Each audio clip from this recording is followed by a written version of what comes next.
ఇప్పుడు మనతో పాటు బాలస్వామి గారు ఉన్నారు. సో ఆయనతో మాట్లాడి వాళ్ళ తండ్రి గారు నిన్న రాత్రి ఎప్పుడైతే గల్లంతయ్యారో అప్పటి నుంచి కూడా ఇక్కడ సిబ్బంది వారందరూ కూడా మేము వెతుకుతున్నాము అని అంటున్నారు. కానీ ఆయనకు సంబంధించిన ఆచూకీ ఎక్కడా కూడా మనకు దొరకడం లేదు. సో ఒకసారి అసలు ఫ్యామిలీ మెంబర్స్తో ఒకసారి మాట్లాడే ప్రయత్నం చేద్దాం. చెప్పండి, అసలు నిన్న రాత్రి ఏమైంది? అంటే మీ డాడీ ఎందుకని బయటకు రావాలి? మా చెల్లెలు కలవడానికి ఇక్కడ వచ్చింది మేడం. ఇక్కడ వచ్చిండు, అక్కడ అసలు రోడ్ రాడు జారి అందులో పడ్డాడు. ఇద్దరు పట్టుకున్నారంట, ఆయన అవడంగా స్లిప్ అయ్యి అందులోకి పడిపోయింది. వెంటనే మీరు సమాచారం ఇచ్చారా వీళ్ళకి? అంటే మీ ఫాదర్ అందులో చెప్పాము, ఇక్కడ కాలనీ సార్ ఉండే అందరికి వాట్సాప్ గ్రూప్ పెట్టగానే అందరు వచ్చారు. అంత లోపల ఈ టీం కూడా వచ్చారు, పోలీసులు వచ్చారు. రాత్రి నుంచి చూస్తూనే ఉన్నారు.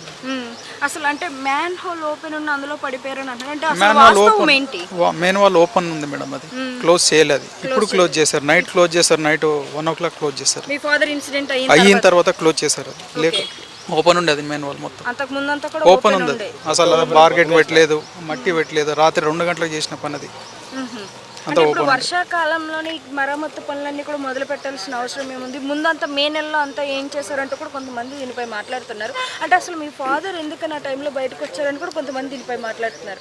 అసలు మీరేం చెప్పాలనుకుంటున్నారు? అంటే ఇప్పుడు గవర్నమెంట్ ఇలాంటి పనులు చేస్తున్నపై మీ అభిప్రాయం ఏంటి? అసలు మాదేముంది మేడం, ఏం లేదు. ఇప్పుడు జిహెచ్ఎంసీ వాళ్ళు కానీ హైదరాబాద్ కానీ వెతుకుతున్నామో అని అంటున్నారు కదా, అంటే ఏమైనా చెప్పారా? క్లూస్ ఏమైనా ఏదైనా దొరికే అవకాశం ఏమైనా ఉంటుందని ఏమైనా చెప్తున్నారా? చెప్తున్నారు మేడం, చేస్తున్నారు. వాళ్ళ ప్రయత్నం వాళ్ళు చేస్తున్నారు. వాళ్ళ ప్రయత్నం వాళ్ళు చేస్తున్నారు. నిన్న నైట్ నుంచి కూడా వెతుకుతున్నారు. నైట్ నుంచి కొనసాగుతుంది. కొండాపూర్ డివిజన్లో ఏదైతే ఈ దుర్ఘటన జరిగింది కదా, ఇది దురదృష్టకరము. ఆ ఫ్యామిలీకి మేము ప్రగాఢ సానుభూతి తెలుపుతున్నాం. అట్లనే ఈ అధికారుల నిర్లక్ష్యము మరియు జిహెచ్ఎంసీ వల్ల నిర్లక్ష్యం వల్లనే ఈ నిండు ప్రాణాలు బలి ఉన్నారు వాళ్ళు. ఈ ముమ్మటికి ఇది ప్రభుత్వం హత్యనే. ఈ అధికారుల పైన 304A సెక్షన్ కాకుండా, నిర్లక్ష్యం వల్ల కాకుండా 302 సెక్షన్ పెట్టి వీళ్ళకు సస్పెండ్ చేసి ఖచ్చితంగా దీనిపైన యాక్షన్ తీసుకోవాలా. అట్లనే ఏదైతే ఈ బాధిత కుటుంబం ఉంది కదా, వాళ్లకు 1 కోటి నష్టపరిహారం చెల్లించి వాళ్ళకు ఆదుకోవాలా. అట్లనే ఇక్కడ స్కూల్స్ ఉన్నాయి, పిల్లలు చిన్నపిల్లలు వచ్చేపోయేటట్టు ఉంటారు. మరి వీళ్ళు ఈ వర్షాకాలంలో పని మొదలుపెట్టినారు కదా, ఇది చాలా తప్పు. ఇది ఈ టైంలో వర్షాకాలంలో పని మొదలుపెట్టే అవసరం లేకుండే. పని మొదలుపెట్టినా వీళ్ళు కొద్దిగా సేఫ్టీ ప్రికాషన్ తీసుకొని అంతా బంద్ చేసి, ఎక్కడైతే హోల్స్ ఉన్నాయి కదా అది బంద్ చేసి వీళ్ళు పని చేస్తే అది బాగుంటుండే. అది ఓపెన్ అవ్వడం వల్ల ఏమైందంటే ఆయన ఇటు వాళ్ళ కూతుర్ని కలవడానికి పోయి దాంట్లో జారి పడిపోయిండు. మరి ఇంతవరకు 13 గంటల నుంచి 16 గంటలు అవుతుంది, ఇంతవరకైనా జాడ కూడా తెలియలేదంటే ఇది చాలా వాళ్ళ అధికారుల వైఫల్యమే. ఇది ముమ్మటికి ఇది ఖచ్చితంగా అధికారుల వైఫల్యం. ఇది గవర్నమెంట్ హత్యనే. ఇది వాళ్ళ పైన మీరు ఖచ్చితంగా యాక్షన్ తీసుకొని వాళ్ళకి నష్టపరిహారం చెల్లించాలని మేము బీఆర్ఎస్ పార్టీ తరఫు నుంచి కోరుకుంటున్నాం. అంటే వర్షాకాలంలోనే పనులు గుర్తొచ్చాయి, ముందంతా కూడా ఈ పనుల గురించి ఎందుకని గవర్నమెంట్ ఆలోచించలేదు? ఎందుకంటే ఈ గవర్నమెంట్ మొద్దు నిద్రలో ఉంది, అధికారుల నిర్లక్ష్యం ఉంది.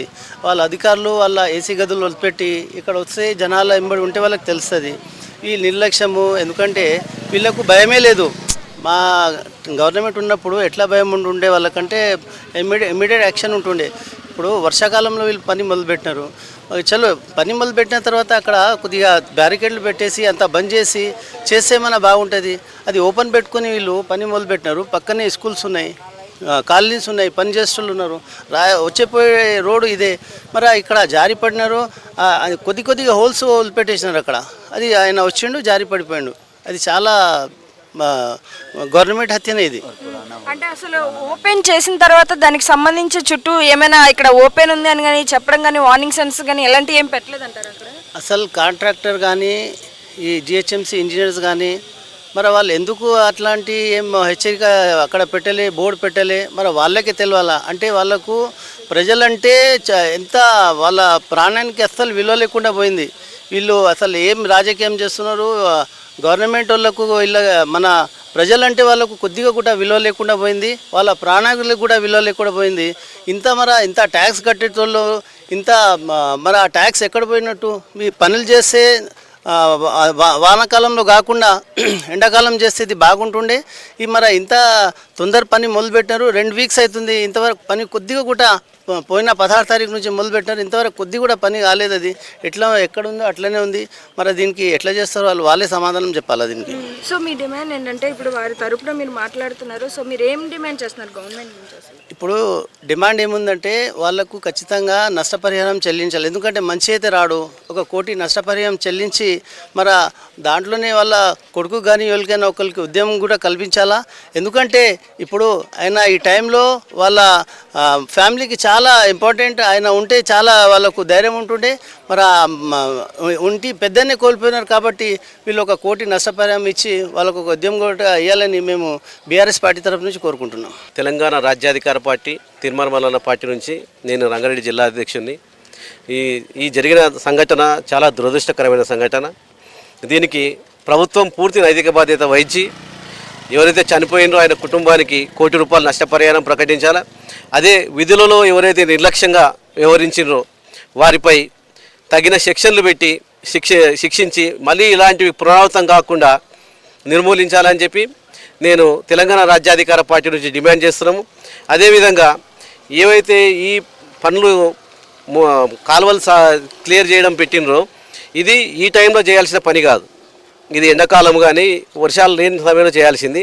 అది ఇంకోటి, ఒక కాలువ పూర్తి అయిన తర్వాత ఇంకో కాలువని చేయాలి. పాత కాలువని వాళ్ళు రిపేర్ చేసుకుంటూ రావడం వల్ల ఇలాంటి సంఘటనలు జరిగినాయి. ఇలాంటి సంఘటనలు జరగకుండా ఖచ్చితంగా ప్రభుత్వం ఒక ప్రణాళిక ప్రకారం ముందుకెళ్ళి ఇలాంటివి జరగకుండా చూసుకోవాలని చెప్పి ప్రభుత్వాన్ని మేము డిమాండ్ చేస్తున్నాము.